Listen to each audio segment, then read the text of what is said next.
कल अष्टमी है। जी कल अष्टमी है हाँ, कल छुट्टी है। हमारे तरफ से। छुट्टी है क्या? मैं तो हमेशा यही रहता हूँ, लेकिन वैसे अष्टमी है कल। अष्टमी है हम्म। तो कल छुट्टी तो आज हाँ आखिरी दिन आज है। हाँ, आज आखिरी दिन होगा किस दिन का? आपका।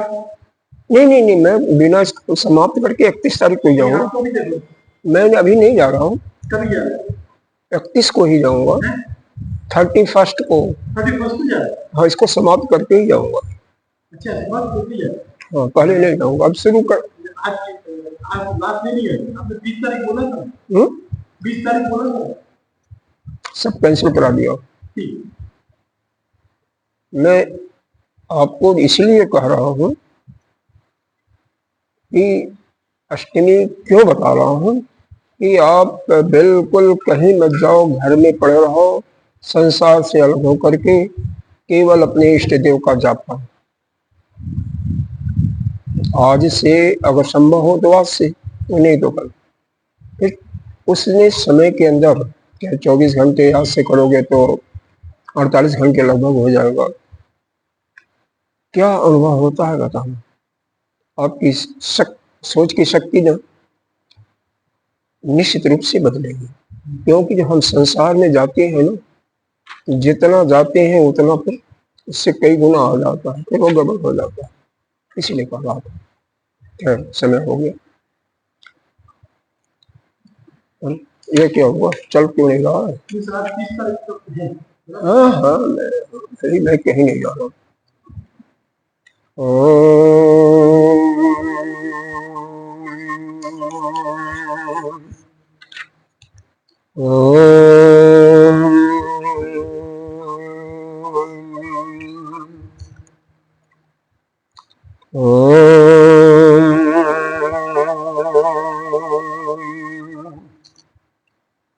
ॐ भद्रं कर्णेभिश्यामदेवाः भद्रं पश्येमाक्षवीर्यजत्राः स्त्रैरङ्गैः तुष्टवन्तस्तनूभिः व्यशेम देवहितं सदायुः। ॐ शान्तिः शान्तिः शान्तिः। स्वस्ति नः इन्द्रो वृद्धश्रवाः स्वस्ति नः पूषा विश्ववेदाः स्वस्ति नः हस्ताक्षर्यो अरिष्टनेमि स्वस्ति नो बृहस्पतिर्दधातु। ॐ शान्तिः शान्तिः शान्तिः। शङ्करं शङ्कराचार्यं केशवं बादरायणं सूत्रभाष्यकृतौ वन्दे भगवन्तौ पुनः पुनः। ईश्वरो गुरुरात्मेति मूर्तिभेदविभागिने व्योमवद्व्याप्तदेहाय दक्षिणामूर्तये नमः। अखण्डमण्डलाकारं व्याप्तं येन चराचरं तदपदं दर्शितं येन तस्मै श्रीगुरवे नमः। अज्ञानतिमिरान्धस्य ज्ञानाञ्जनशलाकया चक्षुरुन्मीलितं येन तस्मै श्रीगुरवे नमः। गुरुर्ब्रह्मा गुरुर्विष्णु गुरुर्देवो महेश्वरः गुरुः साक्षात् परं ब्रह्म तस्मै श्रीगुरवे नमः।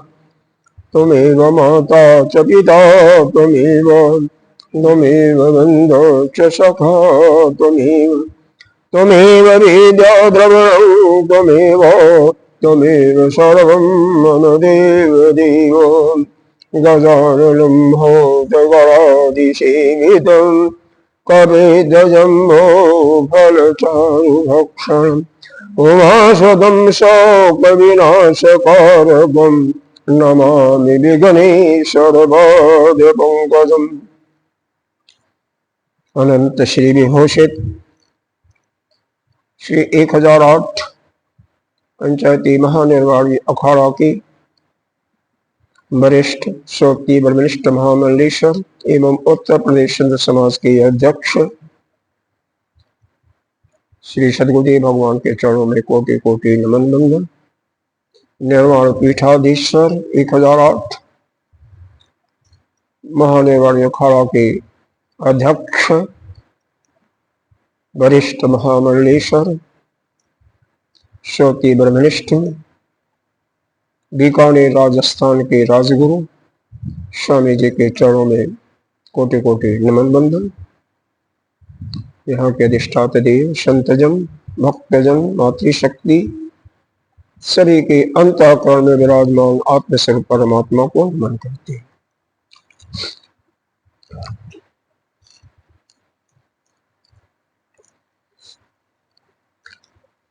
हम लोग कल तक जो इस अलात शांति प्रकरण चल रहा है मांडविक उपनिषद का, उसके अंतर्गत यह अध्ययन किया कि हमारे अंतःकरण से यह जो नाना प्रकार की मान्यताएं हैं, जो मिथ्या मान्यताएं हैं। आवाज नहीं आ रही है? हाँ, आवाज आ रही है। अब वो देख लीजिएगा आवाज आ रही नहीं आई, बताना तो पड़ेगा किसी को, लेकिन मेरे को कुछ नहीं पता चलता। साफ आ रही है? तो जो मिथ्या, तो हो शरीर काबू में नहीं रहता। जो मिथ्या मान्यताएं हैं,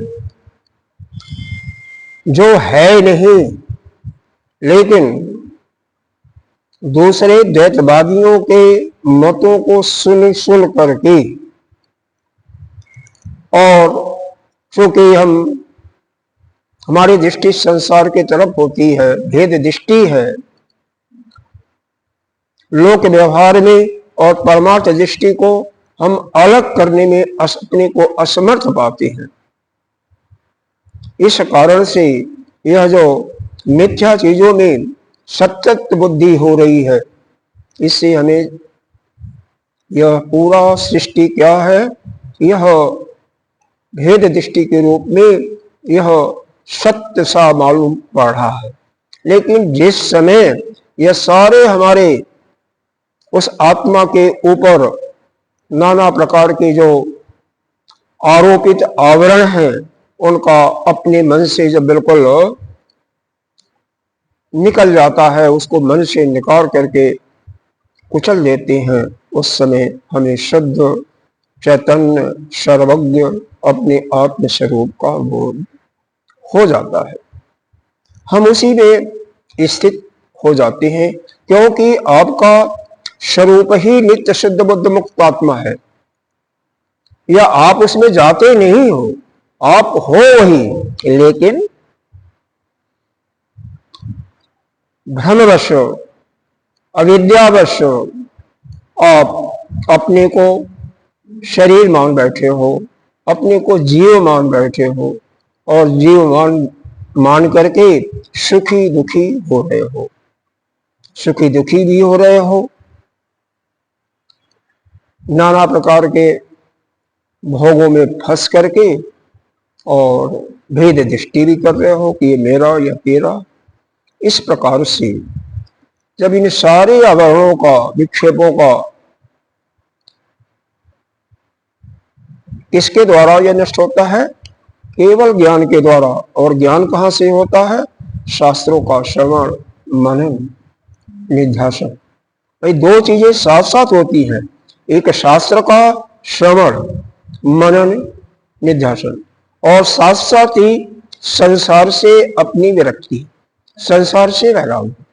दोनों साथ साथ नहीं होता है तो उसका कोई खास फल आपको नहीं दिखाई देगा, क्योंकि जितना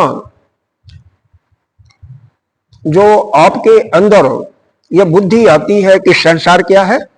मिथ्या है, यह भेद दृष्टि हमारी मिथ्या है, यह सत्य बुद्धि जो हमारे अंदर आ गई, यह आरोपित है, यह प्रतीति हो रही है, यह सत्य नहीं है। लेकिन उसी समय हम संसार में जाते हैं तो सुंदर सुंदर लक्ष्यदार फल, नाना प्रकार के वस्तु, नाना प्रकार के पुरुष स्त्री इत्यादि, हमें नाना प्रकार के वस्त्र आभूषण इत्यादि दिखाई देते हैं, तो हम अपने को भूल जाते हैं। वह जो हमारे अंदर यह बुद्धि के अंदर आ रहा था कि संसार मिथ्या है, वो वहीं पर क्या हो जाता है, उस पर पुनः एक आवरण पड़ जाता है और फिर हम अपने को उसी भेद दृष्टि में फंसाते हैं। इसलिए अपनी आत्मा का साक्षात्कार नहीं हो पाता। लेकिन जिस समय जिसके अंदर से, जिसके अंतःकरण से ये सारे आवरणों का, सारे भेदभाव का, यह भेद दृष्टि का, भेद का मतलब द्वैत भाव का नाश हो जाता है, उस समय वह अपने स्वरूप में स्थित होता है। और प्रश्न होता है, यहाँ पर प्रश्न यह उठा कि जो अपने स्वरूप में स्थित है, जिसको ज्ञान हो गया, वह चेष्टा क्या करता है, व्यवहार क्या करता है। मान लो आप अपने स्वरूप में स्थित हो, तो आपके अंदर क्या परिवर्तन होगा, क्या चेष्टा करोगे।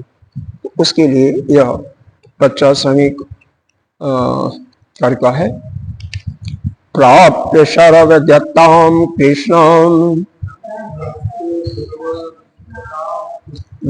ब्राह्मण्यं पदम अव्ययम् अनापन्ना आदिमध्यान्तम् पिनतः परम ईहति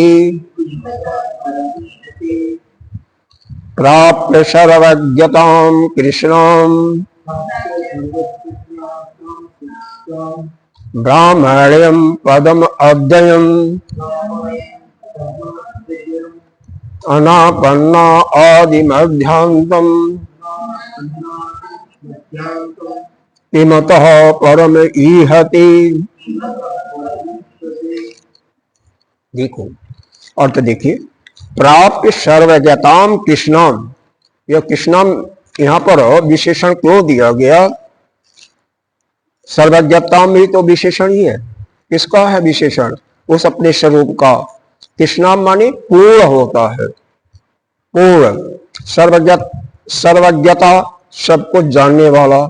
तो इस पूर्ण और सर्वज्ञता यानी सब कुछ जानने वाला और कैसा है, आदि मध्य अंत, अनापन्ना। अनापन्ना का मतलब जो है उससे रहित। इससे रहित, आदि मध्य और अंत।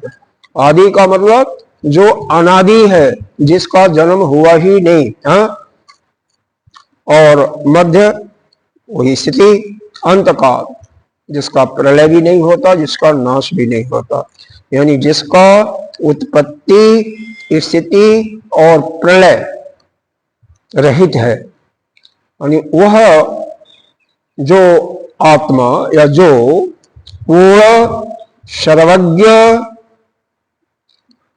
उत्पत्ति स्थिति और प्रलय से रहित जो पद का, अद्वैत पद का जो अनुभव कर लेता है, वह क्या है, वही, क्योंकि वह पद क्या है, अद्वितीय ब्रह्म पद है।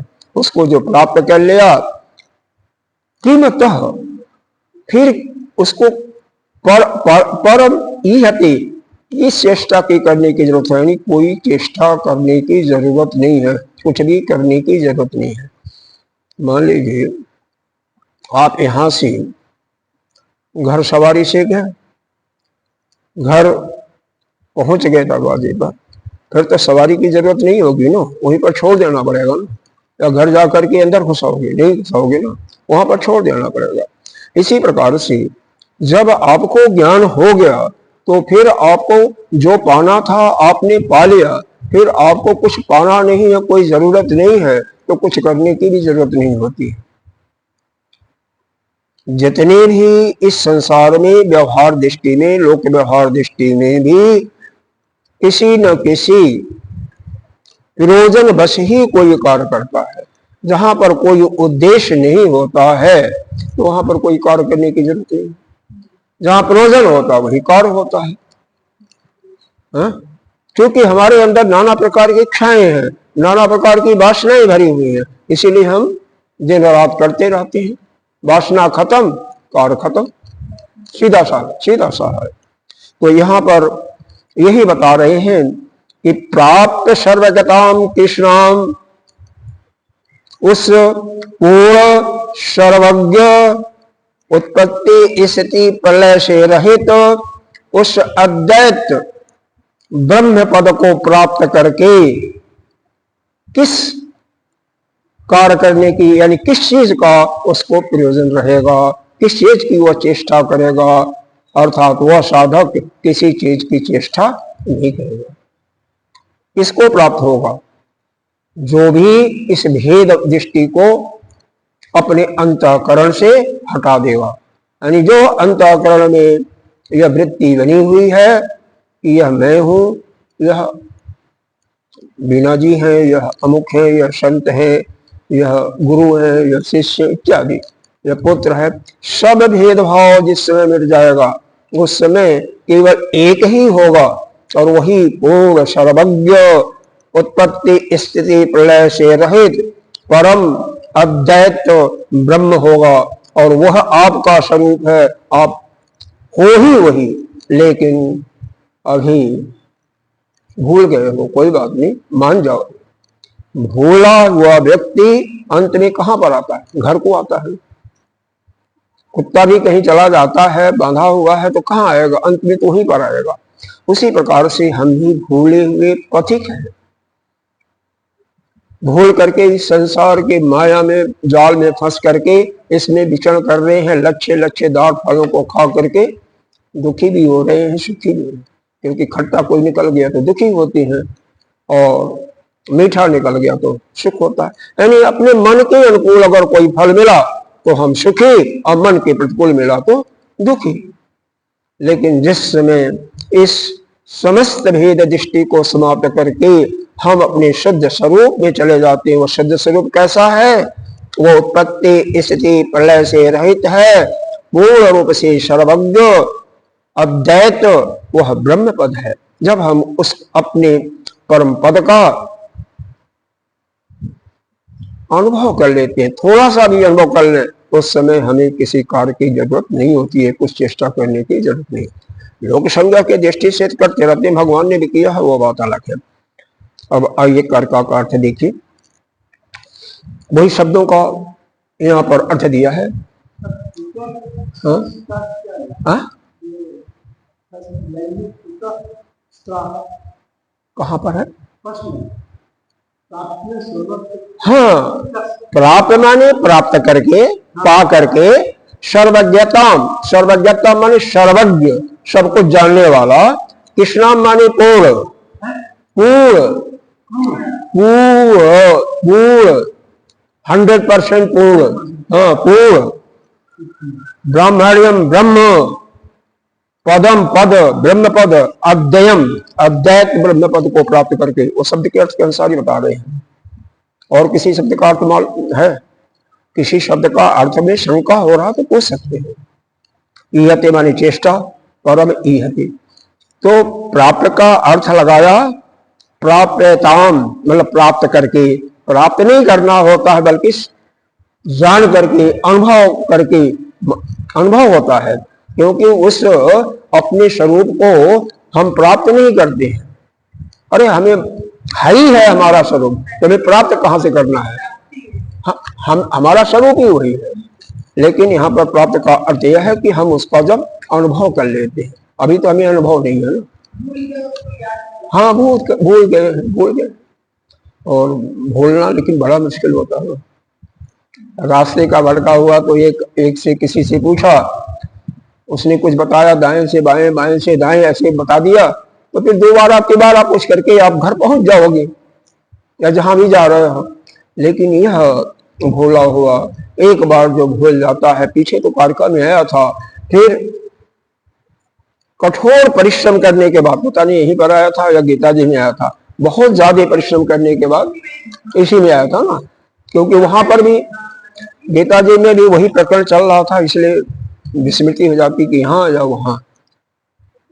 इसलिए श्रीमद् भगवद गीता तो अपने आप में पूर्ण है, जिसमें भगवान ने दोनों पक्षों को साथ लेते हुए कर्म को भी, यानी धर्म को भी और ज्ञान को भी, दोनों का इतना सुंदर ढंग से प्रतिपादन किया है कि बोध हो जाए तो फिर किसी अन्य ग्रंथ की आवश्यकता नहीं पड़ती है। वहां पर तो तर्क वितर्क भी नहीं है ना, यहाँ तो तर्क वितर्क है, इसलिए आप लोग फंस जाते हैं, समझ में नहीं आता है। तो प्राप्त करके क्या, यथोक्तम, जैसा कि पहले बताया गया है, कृष्णाम, कृष्णाम का अर्थ क्या बताया, समस्ताम, संपूर्ण, पूर्ण, ठीक है। सर्वज्ञताम, सर्वज्ञ, इसमें तो इसका अर्थ बताने की कोई जरूरत नहीं है। ब्राह्मणम पदम, उस सर्वज्ञ, समस्त यानी पूर्ण सर्वज्ञ ब्रह्म पद को, और फिर अद्वय, वो यहाँ पर बाद में आया, उसको प्राप्त करके। अब यहीं पर ब्रह्माण्यम पद के आगे एक कवियों ने श्रुति का उदाहरण देते हैं, सब्रह्मण। यह वास्तव में याज्ञवल्क्य और गार्गी के संवाद में यह बृहदारण्यक जो उपनिषद है उसके तीसरे अध्याय के अंतर्गत आता है, तीसरे के अंदर आता है, लिखा भी हुआ 3 और 10। तो उसके अंदर आता है, गार्गी ने प्रश्न पूछे थे कि वह ब्रह्म कौन है, तो उन्होंने बताया अक्षर तत्व, जो अक्षर तत्व है सब्रह्म, वह जो अक्षर तत्व है ना सब्रह्म। तो यहाँ पर सब्रह्म वही कह दिया, बाकी पूरा श्लोक की कोई जरूरत नहीं है। इनको तो यह यहाँ पर बताना था कि वह सर्वज्ञ जो है, संपूर्ण यानी पूर्ण सर्वज्ञ जो ब्रह्म है, वही जो है ब्रह्म है। बस इसी को बताने के लिए यहाँ पर लिखा। आगे फिर एक श्रुति, हाँ, इसी में एक अक्ली ब्रह्म को नहीं बताया, बताया तो जा रहा अपनी आत्मा को, लेकिन वो आत्मा और ब्रह्म में कोई अंतर नहीं है। इसलिए दूसरी श्रुति कहती है बृहदारण्यक उपनिषद का ही, एषः नित्यो महिमा ब्रह्मणस्य, यानी यही उस ब्रह्म की शाश्वत महिमा है। वह कैसा है, निचले लाइन में बताया ना, आदि मध्यांता, आदि का अर्थ बताया उत्पत्ति, मध्य का अर्थ स्थिति, और अंत का अर्थ प्रलय या लय, ठीक है। अनापन्ना का मतलब अप्राप्त, अप्राप्ता मतलब जो उत्पत्ति स्थिति और प्रलय से रहित है। यस्मात्, जिससे अस्य पदस्य न विद्यन्ति, मतलब जिसको, जिस पद को वह जो प्राप्त कर लिया उस ब्रह्म पद को, तो उसको अन्य कोई पाने की जरूरत नहीं है। तद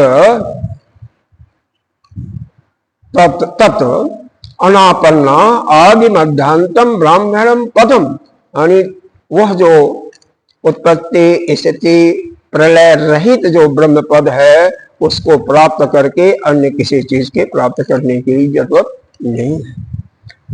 तदेव प्राप्त लब्धवा, प्राप्त का यहाँ पर लब्धवा लगाया, उसको प्राप्त करके यानी उसका अनुभव करके, किमतः क्या कोई करेगा, परम अस्मात् आत्मलाभात् ऊर्ध्वम ईह्यति। यहाँ ऊर्ध्व का अर्थ ऊपर नहीं लेना, ऊर्ध्व का अर्थ ऊपर नहीं लेना, मतलब इसका कोई प्रयोजन नहीं रहेगा। क्या वह जो परम आत्म जो पद है उसको प्राप्त कर लिया किसी को, तो क्या और किसी चीज की चेष्टा करने की जरूरत है। यदि शब्द का अर्थ यहाँ पर दिया चेष्टते निष्प्रयोजन इति अर्थ, अर्थात बिना प्रयोजन के, बिना किसी उद्देश्य के क्या कोई किसी कार्य करने की चेष्टा करेगा, या कोई उसके लिए कोई चेष्टा बाकी रहता है, शेष रहता है। तो मुख्य रूप से यहाँ पर किया है, वह जो हमारा अपना ही स्वरूप है वह क्या है, हम क्या हैं, पूर्ण सर्वज्ञ आदि मध्य अंत, यानी उत्पत्ति स्थिति प्रलय से रहित वह अद्वैत, वही ब्रह्म पद है, वही ब्रह्म स्वरूप ही है, ब्रह्म ही है। तो उसको पा करके हमें किसी अन्य चीज का कोई चेष्टा नहीं होता है। यहाँ पर पुनः गीता जी में एक दृष्टांत देती है, नैव तस्य कृतने, अर्थात तीसरे अध्याय में आया हुआ है कि उसके बाद जब वह कृतकृत्य हो जाता है तो उसका कुछ कृतेनार्थ कोई प्रयोजन नहीं रहता है किसी कार्य से। नहीं, जब हमारा उद्देश्य ही पूरा हो गया तो हमारा क्या मतलब है। जहां हम जाना था जा लिए, जो पाना था पा चुके, तो हम क्यों बीच में वो करें। तो यह इत्यादि स्मृति, इसी प्रकार से स्मृति में वर्णन आया है, इसका भी यह संकेत कर रहे हैं। मतलब पूरी कारिका, अब जितनी भी कारिकाएं पीछे से देख रहे हैं मेरे ख्याल से लगभग सारी समस्त कारिकाएं, केवल बीच बीच में द्वैत भाव जो है, द्वैतवादियों के उनके मतों के खंडन करते हुए केवल आत्मा का ही प्रतिपादन किया जा रहा है कि हमारा आत्मा कैसा है और उसको हमें कैसे पा करके आगे बढ़ना चाहिए। इसमें किसी को कोई शंका हो तो बोलो, क्योंकि मैं स्लो इसलिए चल रहा हूं जिससे आप लोगों के समझ में आए। कम से कम एक आदमी का भी कल्याण हो जाना तो हो जाएगा, कोई तो उबर जाए।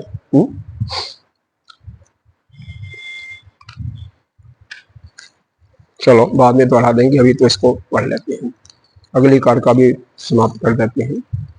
विप्राणाम विनियो हि सह शम प्राकृत उच्यते गम प्रकृति दान्तवादेवम् विद्वानस्य समं व्रजेत विप्राणां विनियो हि सः शमः प्राकृत उच्यते दमः प्रकृति दान्त तदेवं विद्वान् समं व्रजेत। देखिए यहाँ पर जो इस ब्रह्म पद को प्राप्त कर लेता है उसका स्वभाव कैसा होता है, तो उसका स्वभाव कैसा हो जाता है, उसके स्वभाव को देख करके ही किसी दूसरे व्यक्ति को मालूम हो जाना चाहिए कि वह ब्रह्म पद को प्राप्त कर चुका है, क्योंकि वह स्वभाव से ही उसका मन शांत हो जाता है, उसकी इंद्रियां अपने कंट्रोल में होती हैं, स्वभावतः वह विनय बन जाता है। विद्या विनयम ददाति, पहले पढ़ा होगा। विद्या से नम्रता आती है, विनयता आती है। उसी प्रकार से यह जब ब्रह्म विद्या है, इसको जो प्राप्त कर लिया तो उसको तो पूर्ण ही विनय आ जाता है। अब उसको शांति, शांति अर्थ है यहाँ पर जो आया है, शांति प्राप्त होती है। शांति वैसे नहीं आया है, लेकिन उसका अर्थ क्या है, यह शम शांत होता है। शम का जो पहले आपने पढ़ा होगा साधन चतुष्टय में पढ़ा होगा ना, कि साधन चतुष्टय में चार चीजें, चार गुण साधकों के होने चाहिए। पहला गुण है विवेक, दूसरा है वैराग्य, और तीसरा है सम दमादि षट संपत्तियां, और चौथा है मुमुक्षुत्व। तो सम दमादि खट संपत्तियां में सम भी आया है, सम का मनोनिग्रह होता है, दम का इंद्रिय निग्रह होता है, उसे ऊपर उठने को प्रति कहते हैं, इस कष्ट को सहने के लिए तितिक्षा कहते हैं। श्रद्धा, श्रद्धा का मतलब गुरु शास्त्रेश वाक्येषु सत्य बुद्धिया, यह श्रद्धा कहती हैं। और समाधान, अपने चित्त को उस परमात्मा में लगा देना। तो इस प्रकार से उस सम की बात यहाँ पर नहीं की जा रही है। यहाँ पर चार प्रकार की शांतियों का वर्णन आप समझें। वैसे तो यहाँ पर जिस शांति की बात की जा रही है वही परम उत्तम शांति है, बाकी की शांति नहीं वर्णन किया जा रहा है। लेकिन जब उसको जानेंगे कि और भी प्रकार की शांति होती है और वह आपके नित्य व्यवहार में भी दिखाई देता है कि आपका चित्त शांत होता है, तो आपके मन में प्रश्न उठ सकता है कि भाई हम तो शांत होते हैं, तो यह शांति कौन सी है।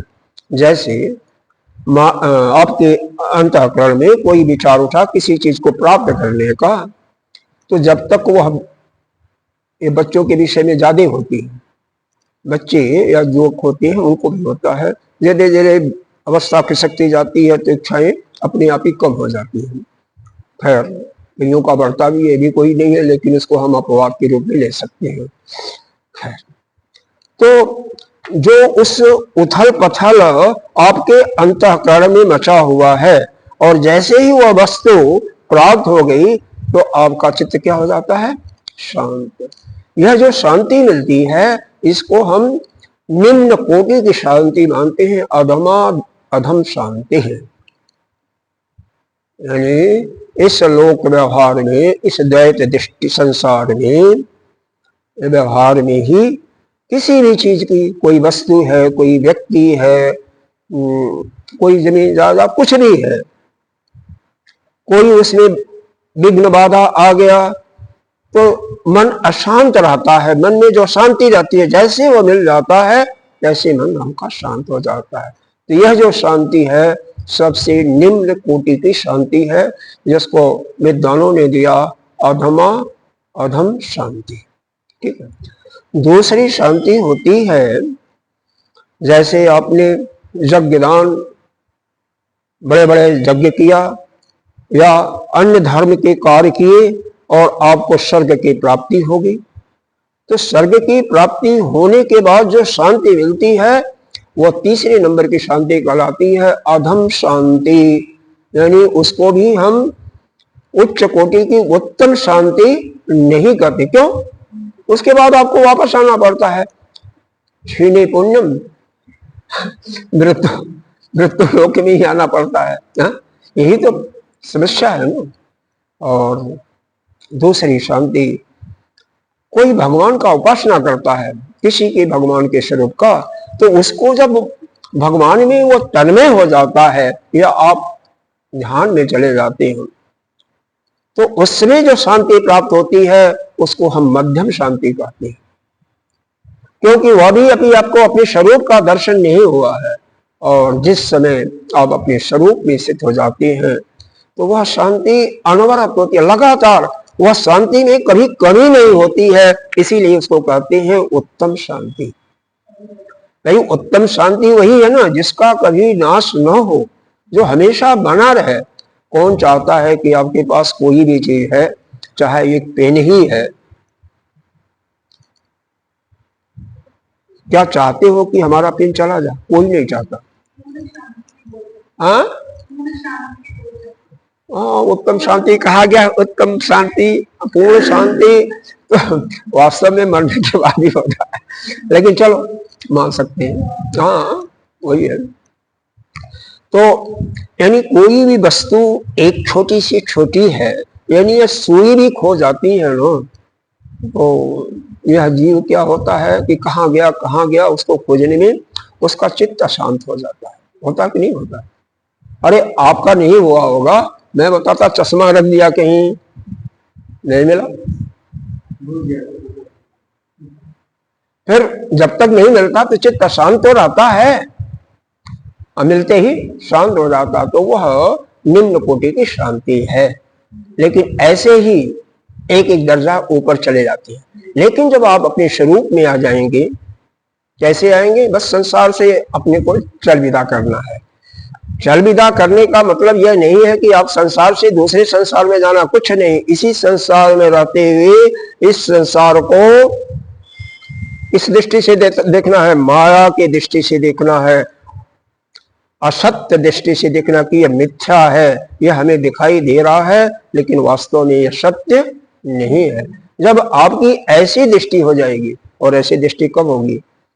जब प्रत्येक, चाहे वह जड़ है या चेतन है, यानी जड़ तो आपका ये भी है, ये भी है, ये भी सब जड़ है, लेकिन जितने भी प्राणी हैं, अमीबा से लेकर के या चींटी से लेकर के जितने ऊपर के हैं, सभी प्राणी यह चेतन कहलाते हैं।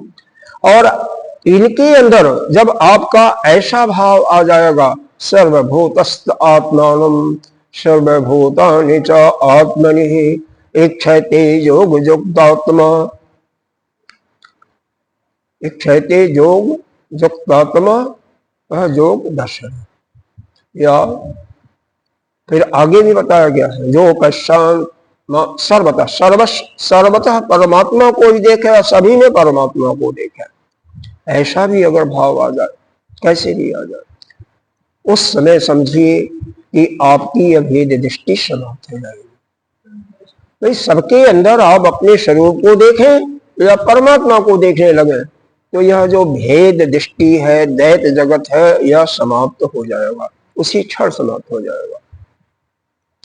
यद्यपि एक बार देख करके और फिर संसार में चले गए तो क्या होगा, फिर जब तक वह दृढ़ नहीं होता, लगातार उसी का चिंतन करते करते करते करते, इसीलिए भगवान गीता जी में यह भी लिखा, अनन्य चिंतयतो माम ये जना परुपासति तेषां नित्य वृत्तानां योगः क्षेमं वाम्यहम्। हम उसके योग और क्षेम का, दोनों का ध्यान रखते हैं। किसका? जो नित्य निरंतर मेरा चिंतन करता रहता है। देखो हम लोग भी तो नित्य निरंतर किसी चीज का चिंतन करते ही हैं, चाहे हम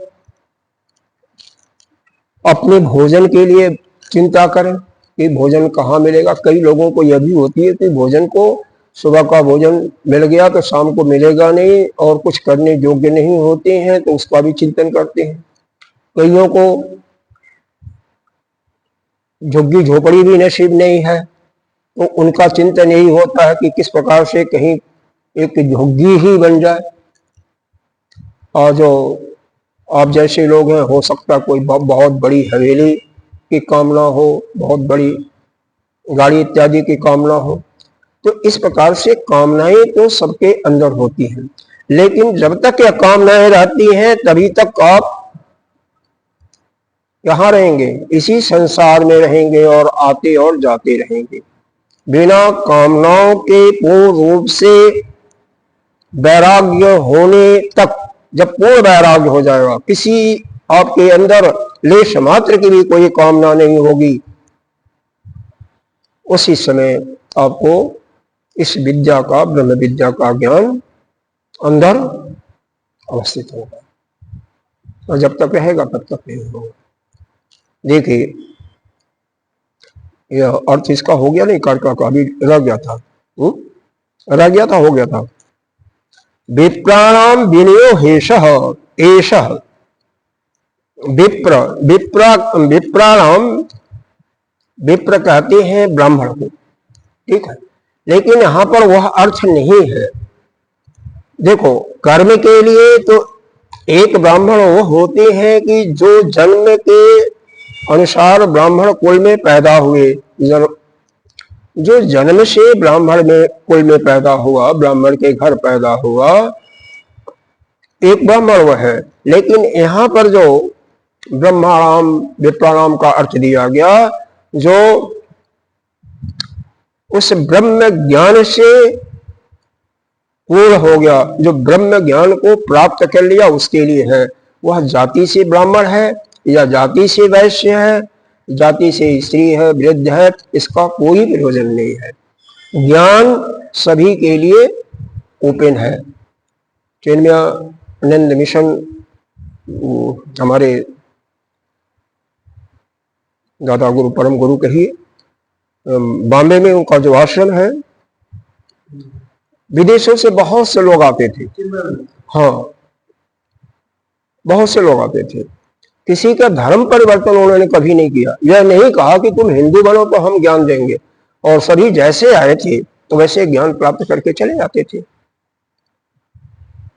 दूसरा धर्म कहता तो है कि पहले मेरे धर्म को स्वीकार करो, लेकिन हमारे यहाँ कोई ऐसा नहीं है, कोई बंदिश नहीं है।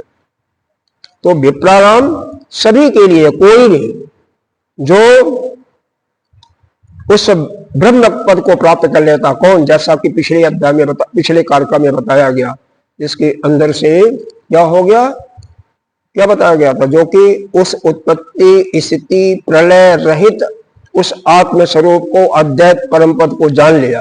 कैसे जाना, अपने अंदर से द्वैत भाव को निकाल करके। तो वह जो विप्राराम, वह जो ब्राह्मण है यानी ब्रह्म है, ब्रह्म, वह विनय ईशः समः, यानी एक बाद में एक और शब्द आया है प्राकृत। प्राकृत माने स्वभाव से, उसका स्वभाव ही सम का हो जाता है, यानी स्वभाव से ही वह शांत होता है। जो ऐसा अपने स्वरूप में जो साधक स्थित हो जाता है, वह विनयशील और शांत होता है। कैसे, स्वभाव ही उसका शांत है। जैसे अग्नि का स्वभाव क्या है, उष्णता, जल का स्वभाव है शीतलता, वैसे ही उसका स्वभाव क्या है, शांत। यहां पर सम का अर्थ वो मत लेना जो साधन चतुष्टय में दिया हुआ, नहीं, वह नहीं है। दमः प्रकृति दांत, प्रकृति का मतलब यहां भी स्वभाव ही है, स्वभाव से ही दम। और फिर दांत शब्द भी आया है ना, तो दांत का मतलब इंद्रियां, इंद्रियों पर विजय प्राप्त कर लेता, इंद्रियों पर दम प्राप्त कर लेता। मतलब वह साधन से इंद्रियों को वश में नहीं करता, लेकिन स्वभाव से ही उसकी इंद्रियां उसके वशीभूत होती है, स्वभाव से। यानी उस साधक का, जिसने जो अपने स्वरूप में स्थित हो गया, उसका मन भी शांत और उसकी इंद्रियां भी स्वभाव से ही शांत हो जाती हैं। बिना किसी बाह्य परिश्रम के उसकी इंद्रियां अपने अंदर कंट्रोल में रहती हैं। विद्वान समम ब्रजेत, इस प्रकार से वह विद्वान शांति को प्राप्त होता है। मतलब उसका स्वभाव ही शांति में होता है, और जिसकी इंद्रियां ही शांत होती हैं उसकी शांति होगी होगी। क्योंकि हमें, हमारे मन को उथल पथल करने वाली कौन चीज है, इंद्रियां हैं। और जब इंद्रियां हमारी शांत है तो वो भी सब कुछ शांत है। तो इसका कार्य का कार्य नहीं है। विप्राणाम विनयो हेषः समः प्राकृत उच्यते, यानी जो पुरुष अपने आत्म स्वरूप में स्थित एक बार हो गया, उस ब्राह्मण शब्द लिखा हुआ है, लेकिन ब्राह्मण का मतलब वह मत समझिए क्या कि जन्म जाति ब्राह्मण। बारंबार मैं इसलिए कह रहा हूं कि वहां पर वह ब्रह्मज्ञानी की बात की जा रही है। वह ब्रह्मज्ञानी विनयशील है और उसका स्वभाव से ही वह शांत का अनुभव कर रहा है, तथा स्वभाव से ही वह जितेंद्रिय है। प्रकृति दांत, दांत माने इंद्रियों पर दम प्राप्त कर चुका है, यानी वह कैसे, प्रकृति से, स्वभाव से ही उसकी इंद्रियां उसके वश में है। तो विद्वान स्म प्रजेत, इस प्रकार वह विद्वान शांति को प्राप्त होता है। 4 प्रकार की शांति बता दिया, इसको याद रखिएगा। कौन कौन शांति, एक तो शांति वह है जो कि आपके इस लौकिक व्यवहार में किसी चीज को प्राप्त न करने के कारण मन में शांति हो जाती है, और उसको मिलने के बाद शांति हो जाती है, अधमाधम शांति कहा गया।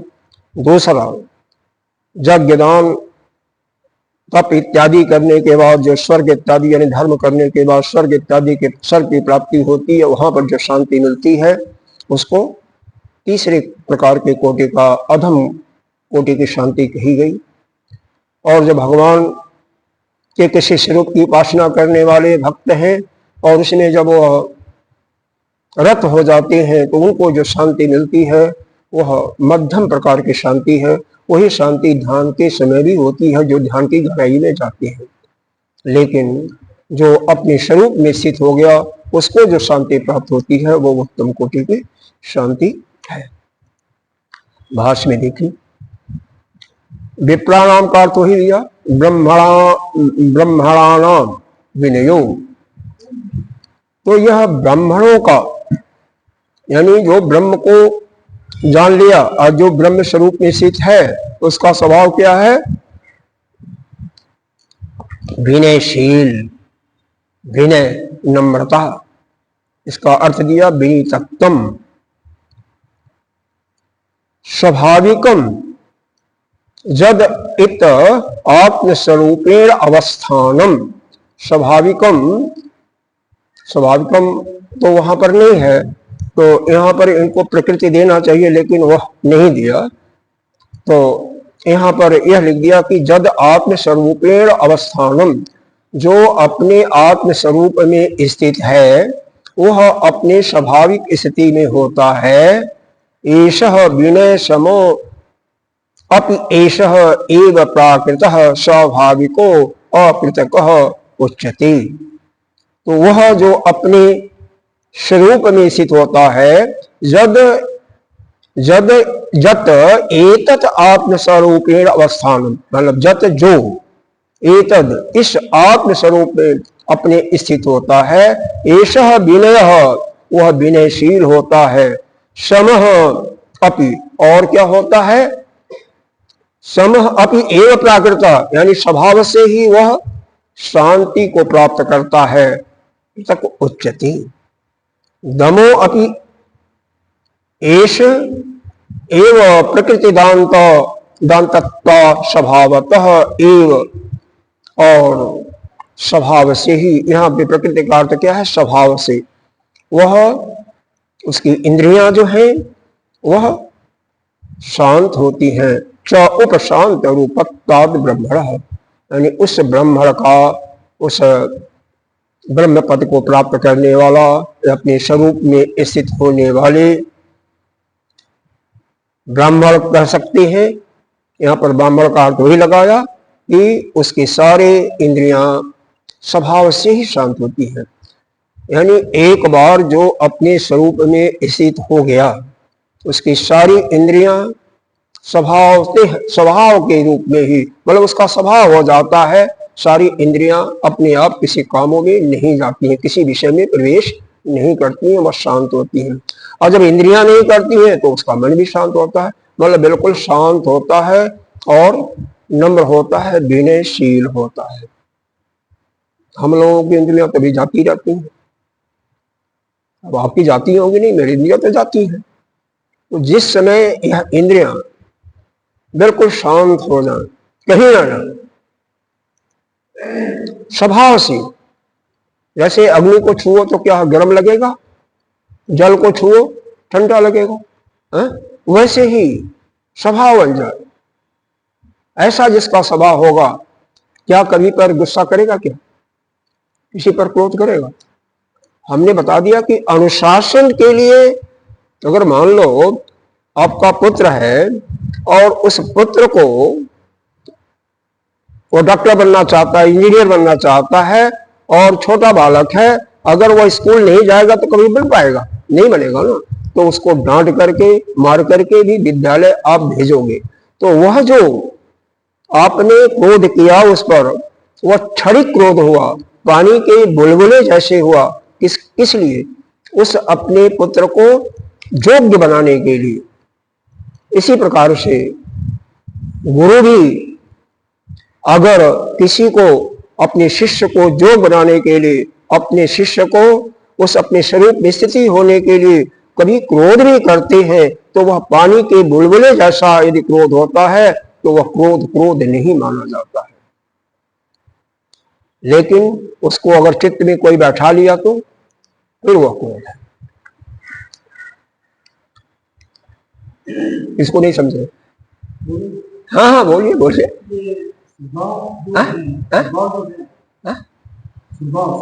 स्वभाव, हाँ, कैसा होता है? देखो, अशोक चक्रवर्ती था, उसके कितना भी हो रहा, उसके बाद में वो धर्म के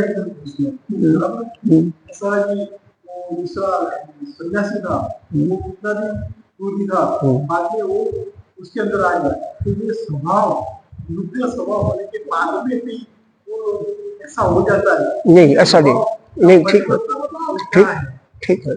लेकिन वहां पर अशोक के जो इतना आपने इतिहास में पढ़ा हुआ है ना, वह अशोक का पुराना जीवन कैसे था, कैसा उसका स्वभाव अलग है। स्वभाव उसको कहती है जो कि पिछले जो उसने कर्म किया है, जिस मनुष्य ने जो कर्म किया हुआ है उसके कारण जो स्वभाव बना हुआ है वही स्वभाव पदलक्षित होता है, उसमें परिवर्तन होता है। साधना के माध्यम से, उपासना के माध्यम से परिवर्तन होता है, यह सत्य है। लेकिन परिवर्तन इतनी तेजी से नहीं होता है। जो एक बालक है, छोटा बालक है, उसके स्वभाव में जो परिवर्तन कर दोगे वो बहुत तेजी से किसी चीज को पकड़ सकता है, और हमारे और आप में समय लगता है। वह अशोक की पिछली घटनाओं को आप देखिएगा, पिछले घटना में बहुत ही उदारशील था, बहुत ही वह करुणामय था, ऐसा नहीं था, क्रूर नहीं था, क्रूर नहीं था। तो एक बैक स्वभाव उसका प्रकट नहीं हुआ, उसका स्वभाव था। तो ठीक है, लड़ाई अगर कोई शत्रु आ गया तो हमें से लड़ना ही है ना, उसको परास्त करना है, इसमें क्या है, राजाओं का तो काम है। उसका स्वभाव ऐसा नहीं था, स्वभाव उसका परिवर्तन नहीं हुआ, उसका स्वभाव पहले से ही दयालु था, भक्ति था। वह भक्ति जो है फिर पनप गई, अलग बात है। अब जैसे हमने मान लो कुछ सालों के पहले संन्यास लिया, तो हम बहुत पहले से संतों के साथ विचरण करते रहते थे, ऐसा थोड़ी था कि ठीक है कि हम अभी से हुए। तो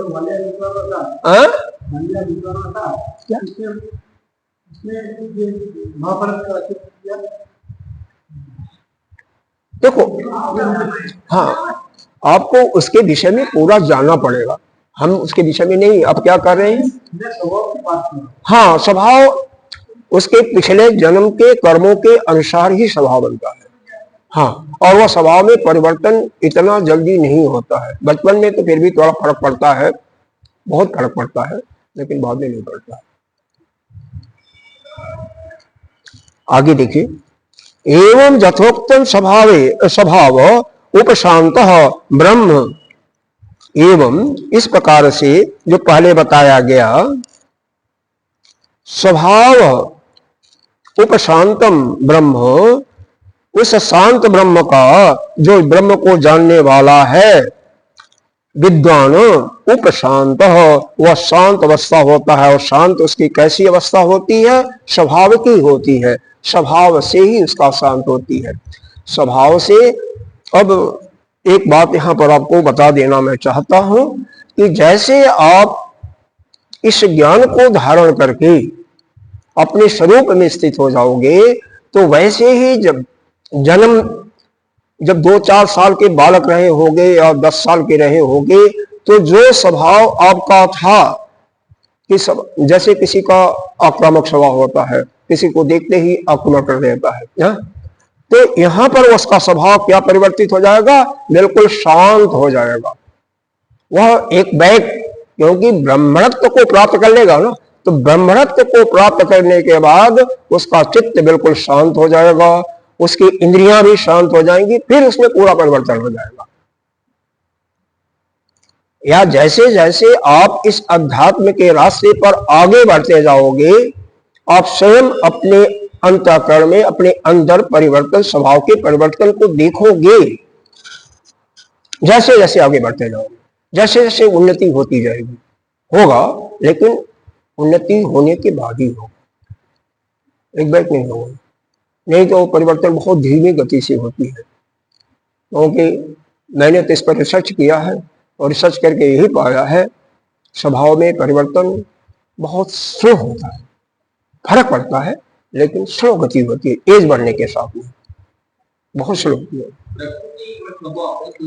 अलग अलग थी, अलग अलग थी, वो अलग अलग थी। स्वभाव जन्म जात का होता है, वो पिछले कर्म के अनुसार, ऐसा बताया गया शास्त्रों में। लेकिन जो यहाँ पर अपने ब्रह्म स्वरूप में स्थित हो गया, उसका तो सब कुछ चेंज हो गया ना। उसका तो जैसे एक वैश्य, क्षत्रिय, ब्राह्मण, जब इनका जगोपवीत हो जाता है तो इनको द्विज कहती है, सभी को द्विज कहती है, चाहे वह ब्राह्मण हो, वैश्य हो या क्षत्रिय हो। और जो अपने स्वरूप में स्थित हो गया, तो उसका तो एक बस संसार ही खत्म हो गया ना, एक अलग ही उसका हो गया ना, तो वहां पर उसकी कोई बात ही नहीं है, वो तो ये इसकी प्रकृति है। देखो व्यवहार की बातें अलग है। मैंने क्या बोली प्रकृति है तो वहाँ पे कहने का नहीं, उसका स्वभाव रहता है, प्रकृति और स्वभाव दोनों हम पर्याय शब्द मानते हैं। और परिस्थिति तो किसी को अब मन के अंदर कुछ है और दिखाने के लिए कुछ करती है, ऐसी भी परिस्थिति हो जाती है, उसकी बात तो अलग है। स्वभाव से मान लो किसी का दयालु स्वभाव है तो जो कुछ है वो चाहता है कि हम अपने पास जो आया हमारे पास सब कुछ दे दें। जो जिसके अंदर दयालुता होगी और जो कृपण होगा, ये भी एक स्वभाव होता है, जन्म जाति होता है। कृपण होगा, आता है तो आने दो, खर्चा करेगा तो एक एक पाई टोक करके करेगा, ऐसा होता है। चेंज होता है लेकिन गति स्लो होती है। तो यह गति तो दूसरी है, तो जन्म हो गया ना अलग आपका। स्वामी जी की बात है, वो साउथ के थे। साउथ में क्या है कि नाश्ते में इडली वो तो अलग चीज। तो वो भी अगर नाश्ता हाँ, वो तो अलग है। वो भी स्वभाव बचपन से खाए हैं तो हो जा गया है, वो तो अलग चीज है उसकी। हाँ, प्रकृति का मतलब यहाँ पर स्वभावता दिया गया, स्वभाव ही दिया हुआ है, लेकिन वो हाँ नेचर ही होगी ना। अब जैसे मान लो हमेशा आप नॉर्थ इंडिया से साउथ में जाओ या इधर अहमदाबाद बॉम्बे की तरफ, तो अहमदाबाद में तो कोई परिवर्तन नहीं दिखाई देता है, लेकिन धीरे धीरे जैसे दक्षिण बढ़ते जाओगे तैसे तैसे पूरा परिवर्तन आपको दिखाई देगा। जैसे जैसे सिक्किम की तरफ बढ़ते जाओगे वहां पर बहुत परिवर्तन दिखाई देगा, तो वह तो अलग बात है। हाँ बिल्कुल बिल्कुल, जो अच्छा लगेगा हाँ वो तो लगेगा। वो भी बचपन से करते स्वभाव ही बन जाता है, वही उसकी चाह होती है, वो होता है। अच्छा, एक लाइन और उसको पढ़ लेते हैं। यथोक्तम स्वभाव उपशांतम ब्रह्म विद्वान समम उपशांतिम स्वभाव की ब्रह्म स्वरूपाम ब्रजेत ब्रह्म स्वरूपेण अवस्थितम इति अर्थः। यानी जो अपने ब्रह्म स्वरूप में स्थित हो जाता है, यहां से देखिए, स्वरूपेण अवस्थितम मतलब जो अपने स्वरूप में स्थित हो गया, वह जो ब्रह्म स्वरूप है, वह जो साधक है, उसका स्वभावतः शांत स्वरूप का हो जाता, शांत हो जाता है, विनयशील हो जाता है। उसके लिए तो सब कुछ। अरे यहां तक कि आपको एक बार बताया था, योग वशिष्ठ के अनुसार शायद आपको बताया था, किसी बताया था कि जब वह तुरीयावस्था में पहुंच जाता है तो अपना भोजन भी नहीं कर पाता है, उसको तो कुछ चाहिए नहीं, बिल्कुल शांत, ऐसी अवस्था हो जाती है। ज्ञानी पुरुष में, ज्ञानी पुरुषों की अंतिम स्थिति है, उनको कुछ नहीं चाहिए, भोजन भी नहीं चाहिए, कुछ नहीं चाहिए। छठी स्थिति में तो जो मिल जाता है लेते हैं, किसी के सहारे भी लेते हैं, पांचवी स्थिति में करते रहते हैं, चौथी स्थिति में अपना प्रचार प्रसार भी करते हैं, पांचवी में कम हो जाता है, छठी में धीरे धीरे, तो यह तो स्थिति चलती रहती है। चलिए अब आगे का एक और करका पढ़े, क्या समय है? नहीं है, समय नहीं है, कोई नहीं, समाप्त हो जाएगा। ओम पूर्णमदः पूर्णमिदं पूर्णात्